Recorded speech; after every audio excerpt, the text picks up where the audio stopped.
ಶ್ರೀ ಕ್ಷೇತ್ರ ಧರ್ಮಸ್ಥಳದ ಶಕ್ತಿ ದೇವತೆ ಮಂಜುನಾಥ ಸ್ವಾಮಿಗೆ ಶಿರಸಾಷ್ಟಾಂಗ ನಮಸ್ಕಾರವನ್ನು ಮಾಡುತ್ತಾ, ವೇದಿಕೆಯ ಮೇಲೆ ದಿವ್ಯ ಸಂಪನ್ನರಾಗಿರುವಂತಹ ಧರ್ಮಾಧಿಕಾರಿಗಳು, ನಮ್ಮೆಲ್ಲರ ಆದರಣೀಯರು ಆದಂತಹ ಸನ್ಮಾನ್ಯ ಶ್ರೀ ಡಾಕ್ಟರ್ ವೀರೇಂದ್ರ ಹೆಗ್ಗಡೆಯವರೇ, ಸಾಹಿತ್ಯ ಸಮ್ಮೇಳನವನ್ನು ಉದ್ಘಾಟಿಸಿದಂಥ ಹಿರಿಯರು, ಚಿಂತಕರು, ಅಂಕಣಕಾರರು ಆದಂಥ ಆತ್ಮೀಯರಾದಂಥ ಶ್ರೀ ಪ್ರೇಮ್ ಶೇಖರ್ ಅವರೇ,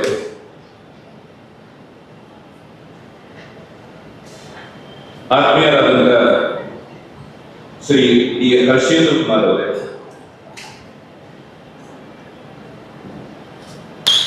ಹಾಗೆ ಆಪ್ತರಾದಂಥ ಸನ್ಮಾನ್ಯ ಸುರೇಂದ್ರ ಕುಮಾರ್ ಅವರೇ, ಇವತ್ತಿನ ಈ ಸಮ್ಮೇಳನದಲ್ಲಿ ಉಪನ್ಯಾಸವನ್ನು ಮಾಡಲಿಕ್ಕೆ ಆಗಮಿಸಿರುವಂತಹ ಶ್ರೀಮತಿ ಶಾಂತ ನಾಗಮಂಗಲ ಅವರೇ, ಡಾಕ್ಟರ್ ರಘು ಅವರೇ, ನನ್ನ ಕಾಲೇಜು ದಿನಗಳ ಸಹಪಾಠಿ ಹಾಗೂ ಆತ್ಮೀಯರಾದಂತಹ ಡಾಕ್ಟರ್ ಟಿ ಎಂ ಶರವೇಂದ್ರ ಸ್ವಾಮಿ ಅವರೇ, ವೇದಿಕೆಯ ಮುಂಭಾಗದಲ್ಲಿ ಇರುವಂತಹ ನನ್ನ ಆತ್ಮೀಯರಾದಂಥ ಹಿತೈಷಿಗಳು ಆದಂಥ ಶ್ರೀಮತಿ ಹೇಮಾವತಿ ಹೆಗಡೆಯವರೇ, ಸಭೆಯಲ್ಲಿ ಸೇರಿರುವಂತಹ ಎಲ್ಲ ಶ್ರದ್ಧೆಯ ಮಾತೆಯರೇ, ಮಾನವಂತ ಮಹನೀಯರೇ, ನನ್ನ ವೃತ್ತಿ ಬಾಂಧವರಾದಂಥ ಮಾಧ್ಯಮ ಸ್ನೇಹಿತರೇ, ಎಲ್ಲರಿಗೂ ಧನ್ಯವಾದಗಳು.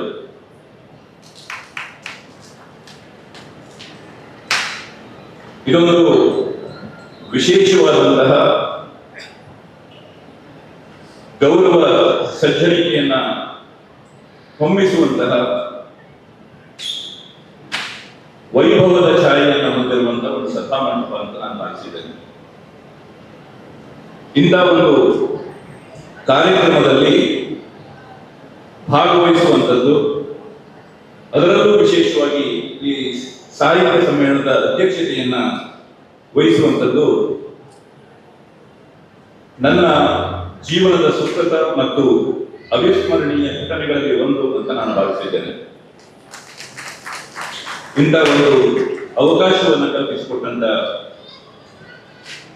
ಡಾಕ್ಟರ್ ವೀರೇಂದ್ರ ಹೆಗ್ಗಡೆಯವರಿಗೆ ನಾನು ಅಂತಃಕರಣಪೂರ್ವಕವಾಗಿ ನನ್ನ ಕೃತಜ್ಞತೆಯನ್ನು ನಾನು ಸೂಚಿಸ್ತೇನೆ.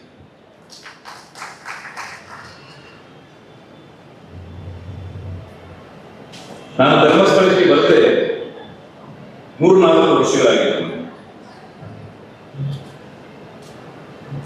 ಇವತ್ತು ಬೆಂಗಳೂರಿನಿಂದ ಮಂಗಳೂರಿಗೆ ಬಂದು ಮಂಗಳೂರಿನಿಂದ ಕಾರ್ನಲ್ಲಿ ಬರುವಾಗ ಯೋಚನೆ ಮಾಡ್ತಾ ಬಂದೆ. ಸಾಮಾನ್ಯವಾಗಿ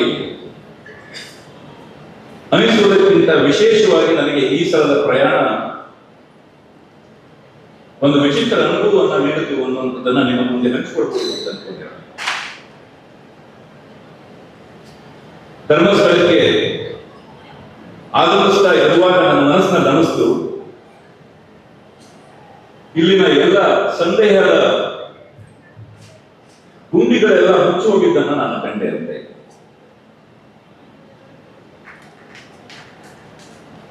ಮುಖವಾಡ ಮತ್ತು ಮುಸುಕುಗಳೆಲ್ಲವೂ ಕೂಡ ಕಳಚಿ ಬಿದ್ದಿದ್ದನ್ನು ಕೂಡ ಕಂಡೆ.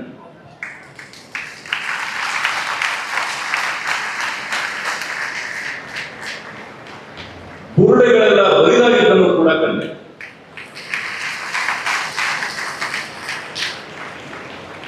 ಸುಳ್ಳು ಮಕಾಡಿ ಮಲಗಿದ್ದನ್ನು ಕೂಡ ಕಂಡೆ.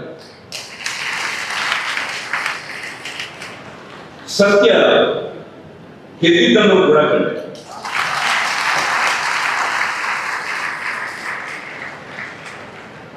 ಗೆದ್ದಿದ್ದು ಮಂಜುನಾಥ ಮೂಡಿಸಿದ ಪ್ರಜ್ಞೆ, ಗೆದ್ದಿದ್ದು ವೀರೇಂದ್ರ ಹೆಗಡೆಯವರ ಸ್ಥಿತಪ್ರಜ್ಞೆ.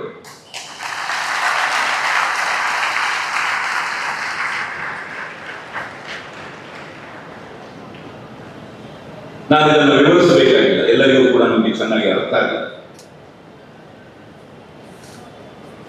ಸತ್ಯ ಗೋಡೆಯ ಮೇಲೆ ಬರದಷ್ಟು, ಸೂರ್ಯನ ಕಿರಣಗಳಷ್ಟು ಸುಸ್ಪಷ್ಟವಾಗಿದೆ. ಯಾರಲ್ಲೂ ಯಾವ ಸಂದೇಹಗಳು ಕೂಡ ಉಳಿದಿಲ್ಲ. ಆಕಾಶ ನೀಲಿಯಾಗಿದೆ, ಶುಭ್ರವಾಗಿದೆ, ಕಾರ್ಮೋಡಗಳೆಲ್ಲ ಚದರಿ ಹೋಗಿದೆ. ಹೆಗಡೆಯವರೇ, ನಿಮ್ಮ ನಿಷ್ಕಳಂಕವಾದಂತಹ ಒಂದು ವ್ಯಕ್ತಿತ್ವ ಎಷ್ಟು ಶೋಭಾಯಮಾನವಾಗಿತ್ತು ಅನ್ನುವಂಥದ್ದನ್ನ ನೀವು ನಿಮ್ಮ ಸ್ಥಿತಪ್ರಜ್ಞೆಯಿಂದ ಮತ್ತೊಮ್ಮೆ ಪ್ರಚ್ಛನ್ನವಾಗಿ ನೀವು ಸಾಬೀತು ಮಾಡಿದ್ದೀರಿ.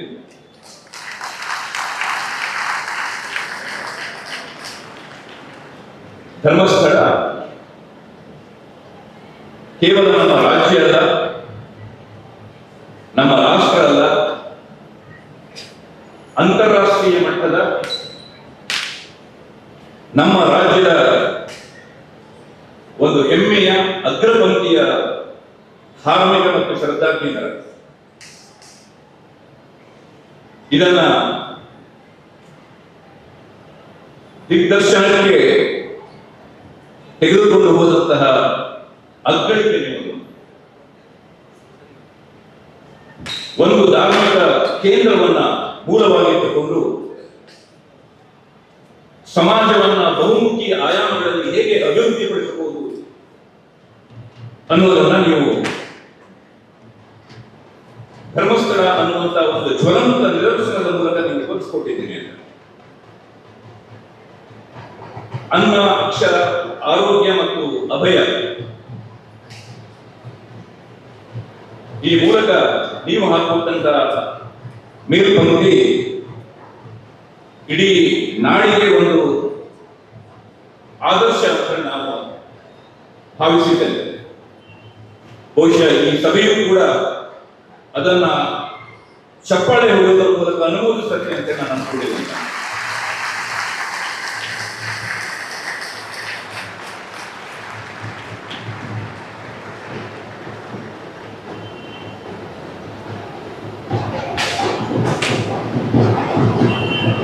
ಒಳ್ಳೆಯ ಮಾತುಗಳಿಗೆ ನಾವೆಂದೂ ಕೂಡ ಕರ್ಪಣರಾಗಬಾರದು.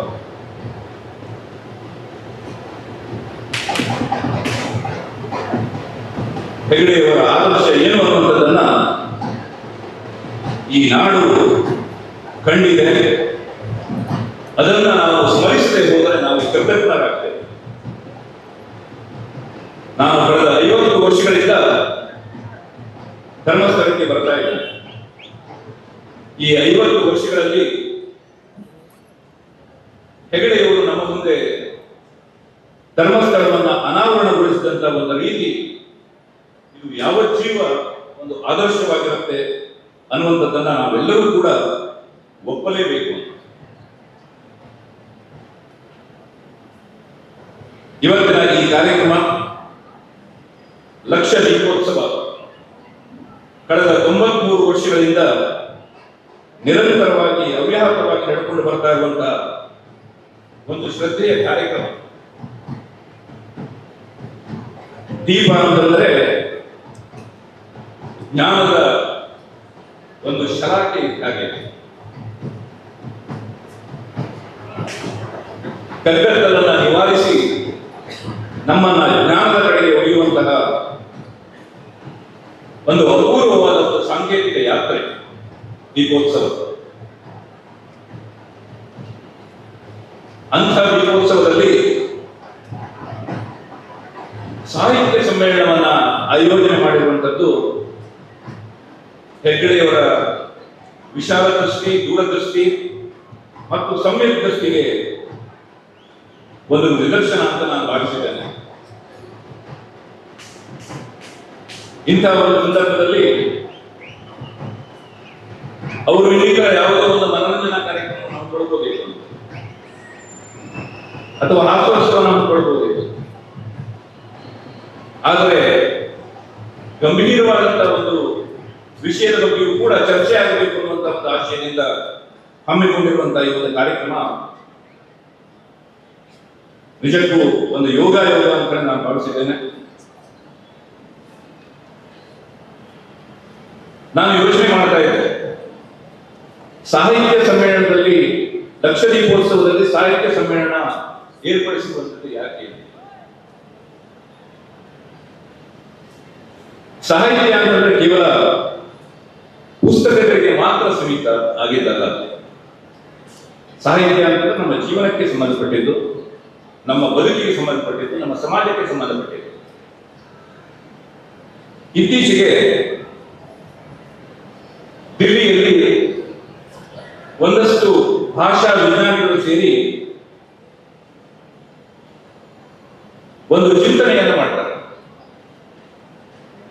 ನಮ್ಮ ಸಾಹಿತ್ಯದ ಮುಂದಿರುವಂತಹ ಸವಾಲು ಯಾವುದು?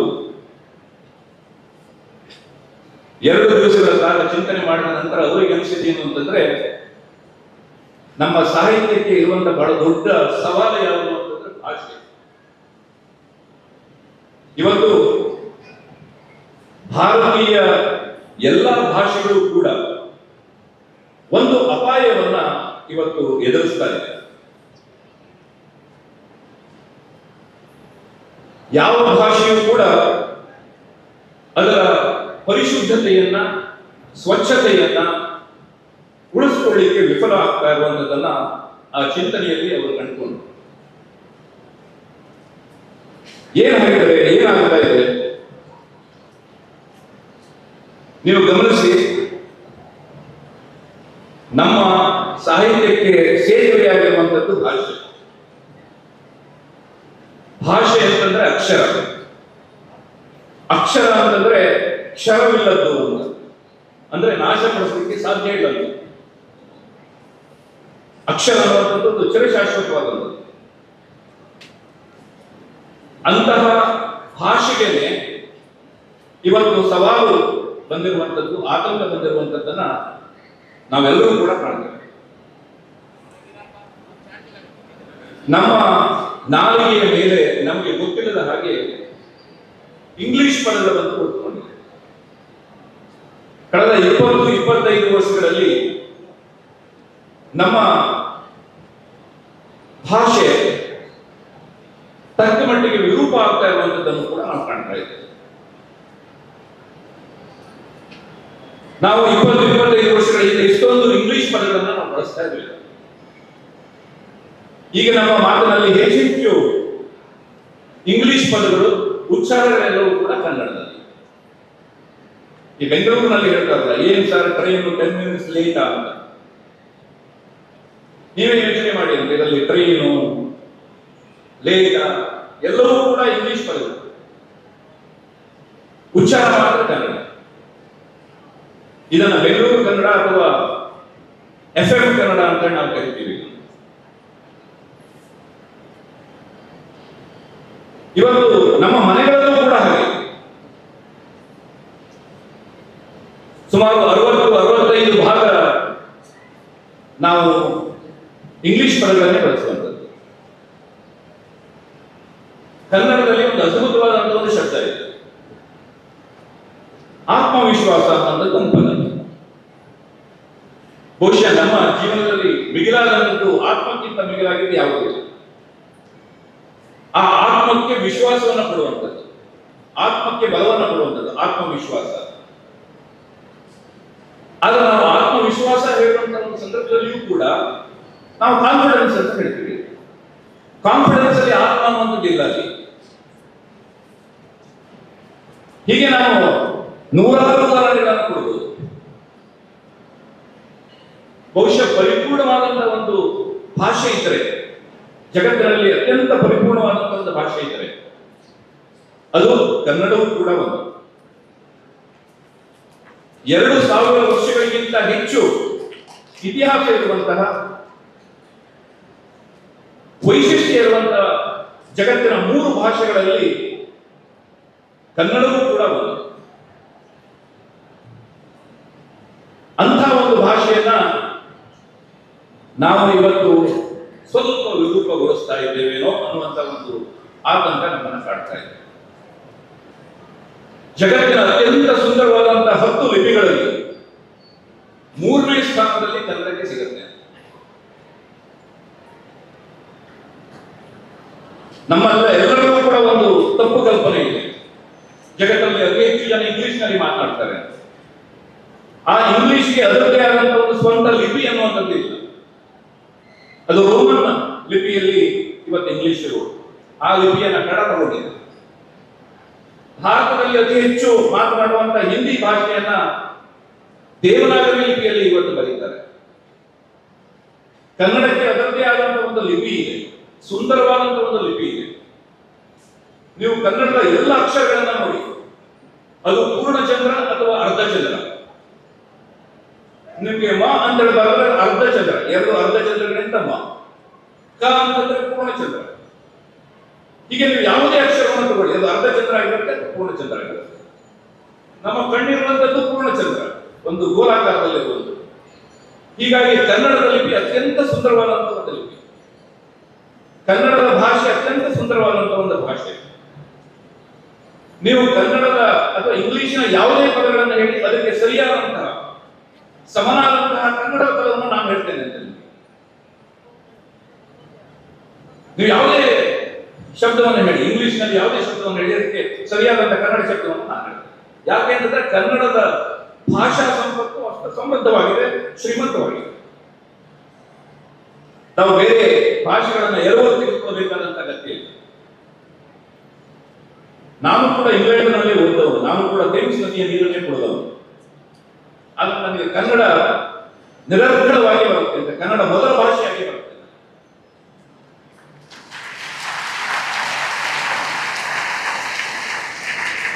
ನಾವು ಕನ್ನಡವನ್ನು ಪ್ರೀತಿಸಿದ್ರೆ ನನ್ನ ತಾಯಿಯನ್ನು ಪ್ರೀತಿಸಿದ ಹಾಗೆ, ಅದರಲ್ಲಿ ಹೆಚ್ಚಿಗೆ ಇಲ್ಲ. ಆದ್ರೆ ಇವತ್ತು ನಮ್ಮ ನಾಲಿಗೆಯ ಮೇಲೆ ನಮಗೆ ಗೊತ್ತಿಲ್ಲದ ಹಾಗೆ ಅನೇಕ ಇಂಗ್ಲಿಷ್ ಪದಗಳು ಬಂದು ಕೂತ್ಕೊಂಡಿದೆ. ಯಾಕೆ? ನಾವು ಯಾರನ್ನು ಮೆಚ್ಚಿಸಲಿಕ್ಕೆ ಅಂತ ಹೊರಟಿದ್ದೇವೆ. ನಾನು ಖಂಡಿತವಾಗಿಯೂ ಕೂಡ ಇಂಗ್ಲಿಷ್ ವಿರೋಧಿ ಅಲ್ಲವೇ ಇಲ್ಲ.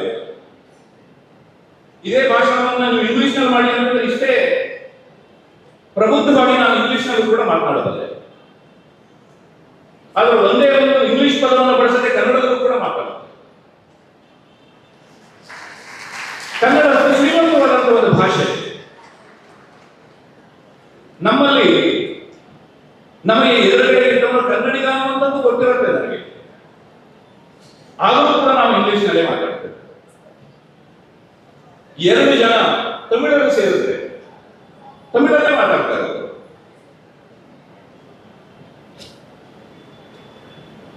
2 ಜನ ಬೆಂಗಾಲಿಗಳು ಸೇರಿದ್ರೆ ಬೆಂಗಾಲಿಯಲ್ಲಿ ಮಾತಾಡ್ತಾರೆ.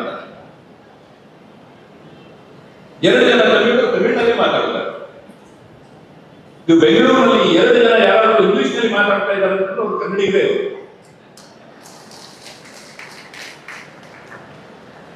ನನಗೆ ಪಕ್ಕದ ಬೀದಿಯವನು ಅದೇ ಪಕ್ಕದ ಬೀದಿಯಲ್ಲಿ ವಾಸ ಮಾಡ್ತಾನೆ ಅನ್ನುವಂಥದ್ದು ಗೊತ್ತಿರುತ್ತೆ, ಆದರೂ ಕೂಡ ನಾನು ಇಂಗ್ಲಿಷ್ನಲ್ಲಿ ಮಾತಾಡ್ತೇನೆ. ಬೆಂಗಳೂರಿನಲ್ಲಿ, ಇಲ್ಲಿ ದಕ್ಷಿಣ ಕನ್ನಡದಲ್ಲಿ ಅಷ್ಟೆಲ್ಲ ಇಲ್ಲ, ಬೆಂಗಳೂರಿನಲ್ಲಿ I can't read Kannada, I can't speak Kannada, I can't write Kannada, I can understand Kannada.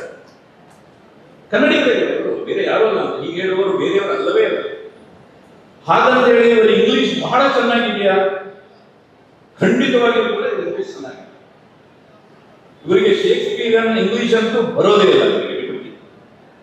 ಸರಳವಾದಂತಹ English ಅನ್ನು ಕೂಡ ಶುದ್ಧವಾಗಿ ಮಾತನಾಡಲಿಕ್ಕೆ ಇವರಿಗೆ ಬರೋದಿಲ್ಲ. ನಾನು ಒಂದ್ಸಲ ಅವರ ಹೆಸರನ್ನ ಹೇಳಿಕ್ಕೆ ಇಷ್ಟಪಡೋದಿಲ್ಲ. ನಾವು ಕನ್ನಡದ ಕರ್ನಾಟಕದ ಬಹಳ ದೊಡ್ಡ ಸಾಫ್ಟ್ವೇರ್ ಕಂಪನಿಯ ಮುಖ್ಯಸ್ಥರು. ಅವರು ಒಂದು ಕಾರ್ಯಕ್ರಮದಲ್ಲಿ ನಾನು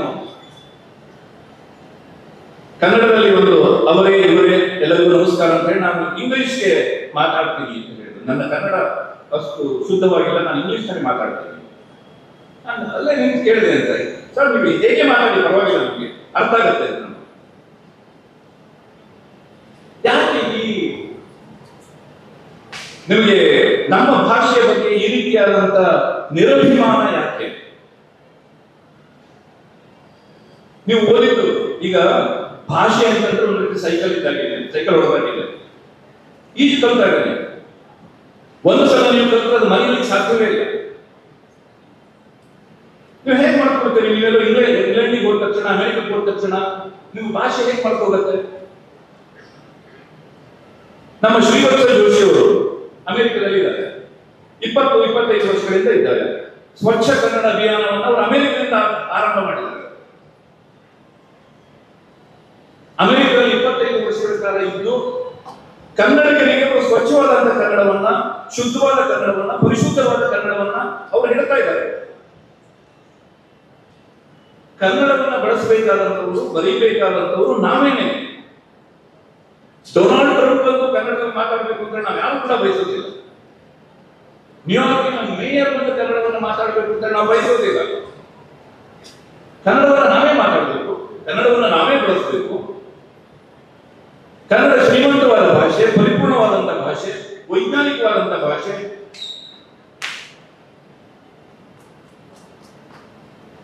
ಬಹಳ ವಿಚಿತ್ರ ಅಂತಂದ್ರೆ ಹೆಗ್ಡೆಯವರೇ, ನೀವು ಕೂಡ ನೂರಾರು ದೇಶಗಳನ್ನು ಹೋಗಿದ್ದೀರಿ. ಬ್ರಿಟನ್ ನಲ್ಲಿ ಹೋದರೆ ನೀವು ಲಂಡನ್ ನಿಂದ ಕೇವಲ 300 ಕಿಲೋಮೀಟರ್ ದೂರದಲ್ಲಿ ವೇಲ್ಸ್ ಇದೆ. ವೇಲ್ಸ್ ಅಲ್ಲಿ ಯಾರೂ ಕೂಡ ಇಂಗ್ಲಿಷ್ ಅನ್ನ ಮಾತಾಡೋದು, ಎಲ್ಲರೂ ಕೂಡ ವೆಲ್ಶ್ ಭಾಷೆಯಲ್ಲಿ ಮಾತನಾಡ್ತಾರೆ. ಲಂಡನ್ ನಿಂದ 8 ತಾಸಿನ ಪ್ರಯಾಣ ಮಾಡಿದ್ರೆ ನಿಮಗೆ ಸ್ಕಾಟ್ಲೆಂಡ್ ಸಿಗುತ್ತೆ. ಸ್ಕಾಟ್ಲೆಂಡ್ ನಲ್ಲಿ ಯಾರು ಕೂಡ ಇಂಗ್ಲಿಷ್ ನಲ್ಲಿ ಮಾತಾಡೋದಿಲ್ಲ, ಇಂಗ್ಲಿಷ್ ಅನ್ನ ಅಲ್ಲಿ ದ್ವೇಷ ಮಾಡ್ತಾರೆ. ಅವರೆಲ್ಲರೂ ಕೂಡ ಸ್ಕಾಟಿಷ್ ಭಾಷೆಯಲ್ಲಿ ಮಾತನಾಡ್ತಾರೆ. ಲಂಡನ್ ನಿಂದ 50 ನಿಮಿಷಗಳ ವಿಮಾನ ಪ್ರಯಾಣವನ್ನು ಮಾಡಿದ್ರೆ ನೀವು ಪ್ಯಾರಿಸ್ ನಲ್ಲಿ ಬಂದಿರ್ತೀರಿ. ಪ್ಯಾರಿಸ್ ನಲ್ಲಿ ನೀವು ಎಲ್ಲೂ ಯಾವ ಬೋರ್ಡ್ಗಳು ಕೂಡ, ಫಲಕಗಳು ಕೂಡ ನಿಮಗೆ ಇಂಗ್ಲಿಷ್ ನಲ್ಲಿ ಕಾಣಲಿಕ್ಕೆ ಸಾಧ್ಯವೇ ಇಲ್ಲ. ಎಲ್ಲರೂ ಕೂಡ ಫ್ರೆಂಚ್ ಭಾಷೆಯಲ್ಲಿ ಇರುತ್ತೆ, ಎಲ್ಲರೂ ಕೂಡ ಫ್ರೆಂಚ್ ಭಾಷೆಯಲ್ಲಿ ಮಾತನಾಡ್ತಾರೆ. ಜಪಾನ್ ನಲ್ಲಿ ಎಲ್ಲರೂ ಕೂಡ ನಿಮಗೆ ಜಪಾನಿ ಭಾಷೆಯಲ್ಲಿ ಮಾತಾಡ್ತಾರೆ. ಇಂಗ್ಲಿಷ್ ಬರೋದಿಲ್ಲ ಅನ್ನುವಂಥದ್ದನ್ನ ಬಹಳ ಧೈರ್ಯದಿಂದ, ಹೆಮ್ಮೆಯಿಂದ, ಗರ್ವದಿಂದ ಹೇಳ್ಕೊಡ್ತಾರೆ. ರಷ್ಯಾದಲ್ಲಿ ನಿಮ್ಗೆ ಯಾರು ಕೂಡ ಇಂಗ್ಲಿಷ್ ನಲ್ಲಿ ಮಾತಾಡೋದಿಲ್ಲ. ಇನ್ನೊಬ್ಬ ದೇಶದ ಪ್ರಧಾನಮಂತ್ರಿ ಬಂದರೆ ರಷ್ಯಾದ ಅಧ್ಯಕ್ಷ ಮಾತನಾಡುವಂಥದ್ದು ರಷ್ಯನ್ ಭಾಷೆಯಲ್ಲಿ, ಚೈನಾದ ಅಧ್ಯಕ್ಷ ಮಾತನಾಡುವಂಥದ್ದು ಚೈನಿ ಭಾಷೆಯಲ್ಲಿ, ಮ್ಯಾಂಡರಿನ್ ಭಾಷೆಯಲ್ಲಿ. ನೀವು ನಮ್ಮ ವಿಧಾನಸಭೆಯಲ್ಲಿ ನಡೆಯುವಂತಹ ಕಾರ್ಯಕಲಾಪವನ್ನು ನೋಡಬೇಕು. 224 ಜನರಲ್ಲಿ SLC ಅನ್ನ ಓದಿದವರು ಮತ್ತು ಡಿಗ್ರಿಯಲ್ಲಿ ಫೇಲ್ ಆದವರು ಬಹಳ ಜನ ಸಿಗ್ತಾರೆ ನಮಗೆ ಶಾಸಕರು.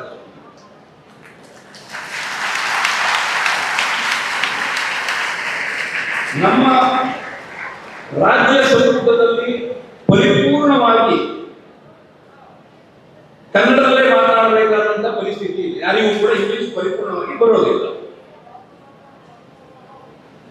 10 ವಾಕ್ಯಗಳನ್ನ ಇಂಗ್ಲಿಷ್ ನಲ್ಲಿ ಯಾವುದೇ ತಪ್ಪುಗಳಿಲ್ಲದೆ ಬರೆದು ನಾನು ಖಂಡಿತವಾಗಿಯೂ ಕೂಡ ಅವರಿಗೆ ಹೋಗಿ ನಾನು ಕಾರಣಕ್ಕೆ ನಮಸ್ಕಾರ ಬರ್ತೇನೆ. ಹಾಗಿದ್ರೂ ಕೂಡ ನಮ್ಮ ಶಾಸನ ಸಭೆಯಲ್ಲಿ ಎಲ್ಲರೂ ಕೂಡ ಇಂಗ್ಲಿಷ್ ನಲ್ಲಿ ಮಾತಾಡ್ತಾರೆ. ಅಲ್ಲ, ಯಾರಿಗೋಸ್ಕರ ಅಂತ ಇದೆ? ನಮ್ಮ ಸಾಹಿತ್ಯ ಬಹಳ ದೊಡ್ಡ ಅಪಾಯದಲ್ಲಿ ಇರುವಂತದ್ದು ನಮ್ಮ ಭಾಷೆಗೆ ಬಂದಿರುವಂತಹ ಒಂದು ದೊಡ್ಡ ಸವಾಲು, ಒಂದು ಆತಂಕ. ಇದು ನಮ್ಮ ಎಲ್ಲರನ್ನೂ ಕೂಡ ಇವತ್ತು ಆವರಿಸಿರುವಂಥದ್ದು. ಪ್ರಾಯಶಃ ಕನ್ನಡದಲ್ಲಿ ನೀವು ನೋಡಿ, ಕನ್ನಡ ಮತ್ತು ಸಂಸ್ಕೃತಿ ಇಲಾಖೆ ಇದೆ, ಹಂಪಿ ಕನ್ನಡ ವಿಶ್ವವಿದ್ಯಾಲಯ ಅಂತ ಇದೆ, ಕನ್ನಡ ಅಭಿವೃದ್ಧಿ ಪ್ರಾಧಿಕಾರ ಅನ್ನುವಂಥದ್ದಿದೆ. ಇದು ಎಲ್ಲದಕ್ಕೂ ಕೂಡ ಕ್ಯಾಬಿನೆಟ್ ದರ್ಜೆಯ ಸ್ಥಾನಮಾನಗಳಿದೆ. 16 ಅಕಾಡೆಮಿಗಳಿದೆ, 16 ವಿಶ್ವವಿದ್ಯಾಲಯಗಳಿದೆ. ಇವೆಲ್ಲವನ್ನೂ ಕೂಡ ಸೇರಿಸಿದ್ರೆ ಸುಮಾರು 30-35 ಕನ್ನಡಕ್ಕೆ ಸಂಬಂಧಪಟ್ಟಂತಹ ಸಂಸ್ಥೆಗಳಿದೆ. ಆದರೂ ಕೂಡ ನಾವು ಇವತ್ತು ಕನ್ನಡ ಅಪಾಯದ ಅಂಚಿನಲ್ಲಿದೆ ಅಥವಾ ಕನ್ನಡಕ್ಕೆ ಅಪಾಯ ಒದಗಿ ಬಂದಿದೆ ಅಂತ ಹೇಳ್ತಾ ಇದ್ದಾರೆ. ನನಗೆ ಭಾಷೆ ಬಗ್ಗೆ ವಿಷಯ ಬಂದಾಗ 2 ಭಾಷೆಗಳು ಬಹಳ ಪ್ರಖರವಾಗಿ, ಬಹಳ ಪ್ರೀತಿಯಿಂದ ತಮ್ಮ ಭಾಷೆಯನ್ನು ಉಳಿಸಿಕೊಂಡಿರುವುದರ ಬಗ್ಗೆ ಅತೀವವಾದಂತಹ ಹೆಮ್ಮೆ ಇದೆ.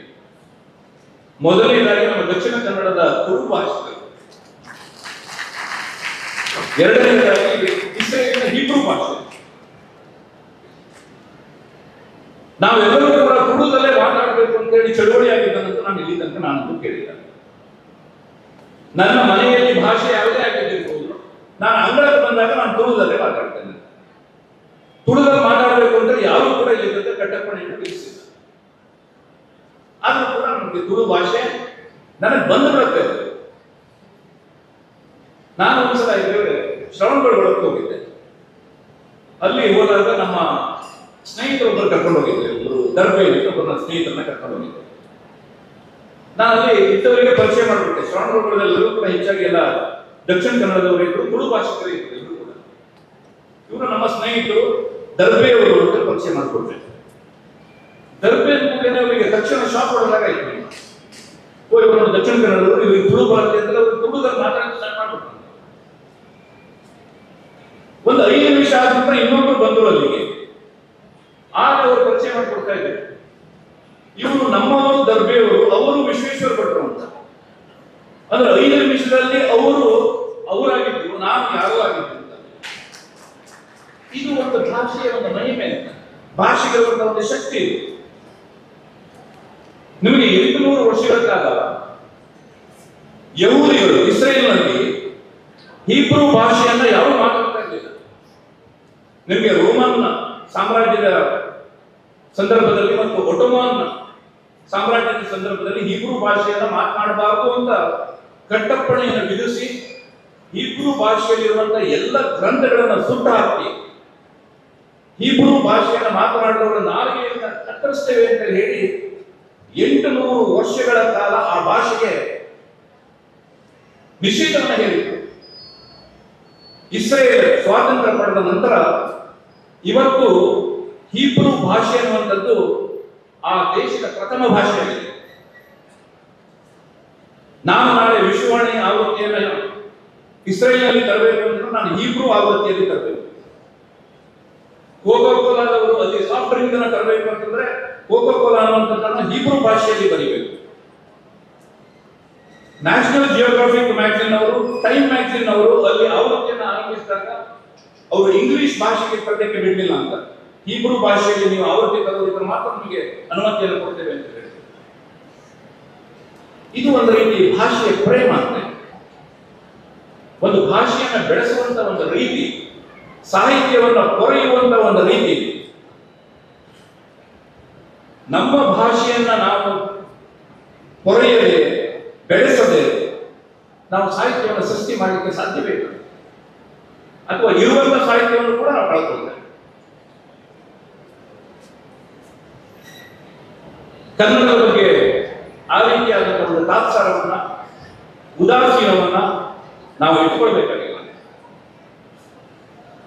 ಇವತ್ತು ಕನ್ನಡ ಎಲ್ಲ ರೀತಿಯಲ್ಲೂ ಕೂಡ ಸಮೃದ್ಧ ಆಗಿರುವಂತಹ ಒಂದು ಭಾಷೆ. ಈ ಭಾಷೆಯನ್ನ ನಾವು ಎಲ್ಲಿ ತನಕ ನಮ್ಮ ತಲೆ ಮೇಲೆ ಇಟ್ಕೊಂಡು ಮೆರೆಸ್ತೇವೋ ಅಲ್ಲಿ ತನಕ ನಮ್ಮ ಕನ್ನಡತನ ಅನ್ನುವಂಥದ್ದು ಇದ್ದೇ ಇರುತ್ತೆ. ಆದ್ರಿಂದ ಸ್ನೇಹಿತರೆ, ನನಗೆಲ್ಲೋ ಒಂದು ಕಡೆಗೆ ಅನ್ಸುತ್ತೆ ಏನಂತಂದ್ರೆ, ನಾವೆಲ್ಲರೂ ಕೂಡ ಬೆಳಿಗ್ಗೆ ಎದ್ದ ತಕ್ಷಣ ಮುಖವನ್ನು ತೊಳಿತೇವೆ, ಹಲ್ಲನ್ನ ಉಜ್ಜುತ್ತೇವೆ ಅಂತ. ಎಲ್ಲೋ ಒಂದು ಕಡೆಗೆ ನಾವು ನಮ್ಮ ನಾಲಿಗೆಯನ್ನು ಕೂಡ ಉಜ್ಜಿಕೊಳ್ಬೇಕಾದಂತ ಅಗತ್ಯ ಇದೆ ಎಂದು ಅನ್ಸುತ್ತೆ. ಯಾಕೆಂದ್ರೆ ನಮ್ಮ ನಾಲಿಗೆ ಮೇಲೆ ಅಷ್ಟೊಂದು ಇಂಗ್ಲಿಷ್ ಪದಗಳನ್ನು ಕೊಟ್ಟಿದ್ದೇವೆ. ದಯವಿಟ್ಟು ಕನ್ನಡಿಯನ್ನ ನೋಡಿ ನಮ್ಮ ನಾಲಿಗೆಯನ್ನು ಕೂಡ ಉಜ್ಜಿಕೊಳ್ಳೋಣ ಪ್ರತಿ ದಿವಸ. ಅಷ್ಟರ ಮಟ್ಟಿಗೆ ನಮ್ಮ ನಾಲಿಗೆ ಸ್ವಚ್ಛವಾಗಿ ಕನ್ನಡದ ಪದಗಳು ನಮ್ಮ ನಾಲಿಗೆ ಮೇಲೆ ನಲಿದಾಡಲಿ. ನನಗೆ ವಿದೇಶಗಳಿಂದ ಬರುವಂತಹ ಅನೇಕ ಜನ ಸ್ನೇಹಿತರು ಕೇಳುವಂತ ಒಂದೇ ಒಂದು ಪ್ರಶ್ನೆ, ನಾವು ಇಷ್ಟು ಸ್ವಚ್ಛವಾದ ಕನ್ನಡದಲ್ಲಿ ಮಾತನಾಡ್ತೇವೆ, ಯಾಕೆ ಬೆಂಗಳೂರಿನಲ್ಲಿ ಕರ್ನಾಟಕದಲ್ಲಿ ಯಾಕೆ ಇಷ್ಟೆಲ್ಲ ಇಂಗ್ಲಿಷ್ನಲ್ಲಿ ಮಾತಾಡ್ತಾರೆ? ಎಲ್ಲ ಫಲಕಗಳಲ್ಲಿ ಬರೀ ಇಂಗ್ಲಿಷ್ಗಳೇ ಕಾಣ್ತಾ ಇದೆ. ಯಾಕೆ ದೈನಂದಿನ ಜೀವನದಲ್ಲಿ ಕನ್ನಡವನ್ನು ಯಾಕೆ ಎಲ್ಲರೂ ಕೂಡ ಮಾತಾಡೋದನ್ನ ಮರೀತಾ ಇದ್ದಾರೆ ಅನ್ನುವಂಥದ್ದನ್ನ ನಾನೇನಾದರೂ ಸ್ವಚ್ಛ ಕನ್ನಡದಲ್ಲಿ ಮಾತನಾಡ್ತಾರೆ. ಉದಾಹರಣೆಗೆ ಕರ್ನಾಟಕ ವಿದ್ಯುತ್ ಶಕ್ತಿ ಮಂಡಳಿಯು ಧರ್ಮಸ್ಥಳದ ದೀಪೋತ್ಸವದ ಸಂದರ್ಭದಲ್ಲಿ ನಿರಂತರವಾಗಿ 24 ಗಂಟೆಗಳ ಕಾಲ ವಿದ್ಯುತ್ ಶಕ್ತಿಯನ್ನು ಪೂರೈಸಲು ನಿರ್ಧರಿಸಿದೆ ಅಂತ ನಾನೇನಾದ್ರೂ ಕನ್ನಡದಲ್ಲಿ ಮಾತನಾಡಿದ್ರೆ ನಿಮ್ಗೊಂದು ರೀತಿ ಕೃತಕವಾಗಿ ಕೇಳುತ್ತೆ. ನೋಡಿ, ದೌರ್ಭಾಗ್ಯ ಇದೆ. ನಾನು ಹಿಂದಿನ ವಾರ ಬೆಂಗಳೂರಿನಲ್ಲಿ ಕನ್ನಡ ರಾಜ್ಯೋತ್ಸವದ ನಿಮಿತ್ತವಾಗಿ ನನ್ನನ್ನು ಒಂದು ಕಾರ್ಯಕ್ರಮಕ್ಕೆ ಆಹ್ವಾನ ಮಾಡಿದೆ. ನಾನು ಕನ್ನಡ ರಾಜ್ಯೋತ್ಸವ ಕಾರ್ಯಕ್ರಮ ಅಂದ್ರೆ ಬಹಳ ಸಂಭ್ರಮದಿಂದ ಖುಷಿಯಿಂದ ಹೋದೆ. ಆದ್ರೆ ಅದು ಹೋದ ನಂತರ ಗೊತ್ತಾಯಿತು ಏನು ಅಂತಂದ್ರೆ, ಶುದ್ಧವಾಗಿ ಕನ್ನಡದಲ್ಲಿ ಮಾತನಾಡುವಂತ 12 ಜನರಿಗೆ ಸನ್ಮಾನ ಅಂತ. ನಾನು ಒಂದು ಸಲ ನನಗೆ ಆಘಾತ ಇದೆ. ಕನ್ನಡದಲ್ಲಿ ಮಾತಾಡುವವರಿಗೆ ಸನ್ಮಾನ, ಅದರಲ್ಲಿ ಒಂದು 12 ಜನ, ಅದರ ಪೈಕಿ ಒಂದು 6 ಜನ ಕಂಡಕ್ಟರ್ಗಳಿವೆ, ಬಸ್ ಕಂಡಕ್ಟರ್ಗಳಿವೆ. ಅವರು ಎಲ್ಲ ಅವರ 30 ವರ್ಷಗಳ ಸೇವೆಯಲ್ಲಿ ಕನ್ನಡದಲ್ಲಿ ಹೇಳ್ತಾ ಇದ್ದಾರೆ. ಚಾಲಕರೇ ನಿಧಾನವಾಗಿ ಚಲಿಸಿರಿ, ಪ್ರಯಾಣಿಕರೇ ನಿಮ್ಮ ನಿಲ್ದಾಣ ಬಂತು, ಈ ರೀತಿಯಾಗಿ ಅವರು ಕನ್ನಡದಲ್ಲೇ ಸನ್ಮಾನವನ್ನು ಮಾಡ್ತಾ ಇದ್ದಾರೆ. ಅಂಥವರನ್ನ ಕರ್ಕೊಂಡ್ಬಂದು ಅವರಿಗೆ ಸನ್ಮಾನವನ್ನು ಮಾಡುವಂತಹ ಕಾರ್ಯಕ್ರಮವನ್ನು ಏರ್ಪಡಿಸಿದ್ರು. ಅಂದ್ರೆ ಇವತ್ತು ಶುದ್ಧ ಕನ್ನಡದಲ್ಲಿ, ಪರಿಶುದ್ಧ ಕನ್ನಡದಲ್ಲಿ, ಅಚ್ಚ ಕನ್ನಡದಲ್ಲಿ, ಸ್ವಚ್ಛ ಕನ್ನಡದಲ್ಲಿ ಮಾತನಾಡಿದ್ರೆ ನಾವು ಅವರನ್ನ ಸನ್ಮಾನ ಮಾಡುವಂತ ಒಂದು ಸ್ಥಿತಿಗೆ ಹೋಗಿದ್ದೇವೆ. ಅಂದ್ರೆ ಎಲ್ಲೋ ಒಂದು ರೀತಿ ಸ್ವಚ್ಛ ಕನ್ನಡ ಮಾತನಾಡುವವರು ಅಳಿವಿನ ಅಪಾಯದಲ್ಲಿ ಅಥವಾ ಅಳಿವಿನ ಅಂಚಿನಲ್ಲಿ ಇರುವಂತಹ ಒಂದು ಪ್ರಾಣಿಗಳು ಅಂತ ಗುರುತಿಸುವ ರೀತಿಯಲ್ಲಿ ಕನ್ನಡಿಗರ ಪಾಡಾಗಿದ್ದ ಸ್ಥಿತಿಯಾಗಿದೆ. ನಾವು ಸಾಹಿತ್ಯವನ್ನ ಸೃಷ್ಟಿ ಮಾಡುವಂಥದ್ದು ಎಷ್ಟು ಒಳ್ಳೆಯದು, ಭಾಷೆಯನ್ನು ಉಳಿಸಿಕೊಳ್ಳುವಂಥದ್ದು ಕೂಡ ಅಷ್ಟೇ ಮುಖ್ಯವಾದಂಥದ್ದು. ನಮ್ಮ ಭಾಷೆ ಸ್ವಚ್ಛವಾಗಿದ್ರೆ ನಮ್ಮ ಸಾಹಿತ್ಯವು ಕೂಡ ಸ್ವಚ್ಛವಾಗೇ ಇರುತ್ತೆ. ನಿಮಗೆ ಗಂಗಾ ಮೂಲವೇ ಕಲುಷಿತವಾಗಿದ್ದರೆ ಇಡೀ ಗಂಗಾ ನದಿಯೇ ಮಲಿನವಾಗಿದೆ. ಆದ್ರಿಂದ ಎಲ್ಲಿ ಹುಟ್ಟತ್ತೋ ಅಲ್ಲಿ ಶುದ್ಧವಾಗಿರಬೇಕು. ಹೀಗಾಗಿ ನಮ್ಮ ಭಾಷಾ ಶುದ್ಧಿ ಅತ್ಯಂತ ಪ್ರಮುಖವಾದಂತಹ ಒಂದು ಸಂಗತಿ. ಅದು ವಿಶೇಷವಾಗಿ ಈಗಿನ ಕಾಲಘಟ್ಟದಲ್ಲಿ ನಮ್ಮ ಭಾಷೆಯನ್ನ ಉಳಿಸಿಕೊಳ್ಳೋಣ, ಕನ್ನಡವನ್ನ ಬೆಳೆಸಬೇಕು ಅಂತ ಎಲ್ಲರೂ ಕೂಡ ಹೇಳ್ತಾರೆ. ನನ್ನ ದೃಷ್ಟಿಯಲ್ಲಿ ಕನ್ನಡವನ್ನು ಬೆಳೆಸಬೇಕು ಅಂತಂದ್ರೆ ಏನ್ ಮಾಡಬೇಕು? ನೀವು ಗೊಬ್ಬರ ಹಾಕ್ಬೇಕಾ ಅಥವಾ ನೀರು ಹಾಕ್ಬೇಕಾ? ಏನೂ ಇಲ್ಲ. ಕನ್ನಡವನ್ನ ಬೆಳೆಸಬೇಕು ಅಂತಂದ್ರೆ ಕನ್ನಡವನ್ನ ಬಳಸಬೇಕು ಅಷ್ಟೇ. ನಮ್ಮ ದೈನಂದಿನ ಜೀವನದಲ್ಲಿ, ದಿನದ ಎಲ್ಲ ಕ್ಷೇತ್ರಗಳಲ್ಲಿ ಕನ್ನಡವನ್ನು ಬಳಸುವಂಥದ್ದು, ಬಳಸುವ ಮೂಲಕ ಬೆಳೆಸುವಂಥದ್ದು. ಬೆಳೆಸಲಿಕ್ಕೆ ಬಳಸುವುದು ಒಂದೇ ದಾರಿ. ಅಂಥ ಪವಿತ್ರವಾದಂತಹ ಭಾಷೆಗೆ ನಾವು ನಮ್ಮ ಭಾಷೆಯನ್ನ ಗೌರವಿಸುವುದರ ಮೂಲಕ ಅದರ ಹಿರಿಮೆಯನ್ನು ಕಾಪಾಡೋಣ ಅನ್ನುವಂಥ ಒಂದು ಮಾತನ್ನು ಈ ಸಂದರ್ಭದಲ್ಲಿ ಹೇಳ್ತಾ, ಬಹಳ ಸುಂದರವಾದಂತಹ ಕಾರ್ಯಕ್ರಮ. ಹೆಗಡೆ ಅವರು ಕೇಳ್ತಾ ಇದ್ದೆ, ನಾನು ಯಾವ ವಿಷಯದ ಬಗ್ಗೆ ಮಾತಾಡಲಿ, ಎಷ್ಟೊತ್ತು ಮಾತಾಡಲಿ, ಅವ್ರು ಎಷ್ಟೊತ್ತು ಬೇಕಾದ್ರೂ ಮಾತಾಡಿ, ಯಾವ ವಿಷಯದ ಬಗ್ಗೆ ಬೇಕಾದ್ರೂ ಮಾತಾಡಿ ಅಂತ ಹೇಳಿದ್ರು. ಪ್ರಾಯಶಃ ಒಬ್ಬ ಭಾಷಣಕಾರನಿಗೆ ಸಿಗುವುದಾದಂತ ಬಹಳ ದೊಡ್ಡ ಸ್ವಾತಂತ್ರ್ಯ ಇದೆ. ಯಾವ ವಿಷಯದ ಬಗ್ಗೆ ಎಷ್ಟೊತ್ತು ಬೇಕಾದ್ರೂ. ಆದ್ರೆ ಇವತ್ತಿನ ಈ ಕಾರ್ಯಕ್ರಮದಲ್ಲಿ, ಈ ಸಾಹಿತ್ಯ ಸಮ್ಮೇಳನದ ಗೋಷ್ಠಿಯಲ್ಲಿ ಅಧ್ಯಕ್ಷನಾಗಿ ನಾನು ಅತ್ಯಂತ ಸಂತೋಷದಿಂದ ಪಾಲ್ಗೊಂಡು ನಿಮ್ಮೆಲ್ಲರ ಜೊತೆಗೆ ಕೆಲವು ವಿಚಾರಗಳನ್ನ ಹಂಚಿಕೊಳ್ಳಿಕ್ಕೆ ಅವಕಾಶ ಮಾಡಿಕೊಟ್ಟಂತ ಪೂಜ್ಯ ಕಾವಂತರಿಗೆ ಮತ್ತೊಮ್ಮೆ ವಂದಿಸ್ತಾ ನಿಮ್ಮೆಲ್ಲರಿಗೂ ಕೂಡ ಧನ್ಯವಾದಗಳನ್ನು ಸಮರ್ಪಣೆ ಮಾಡ್ತಾ ನನ್ನ ಮಾತನ್ನು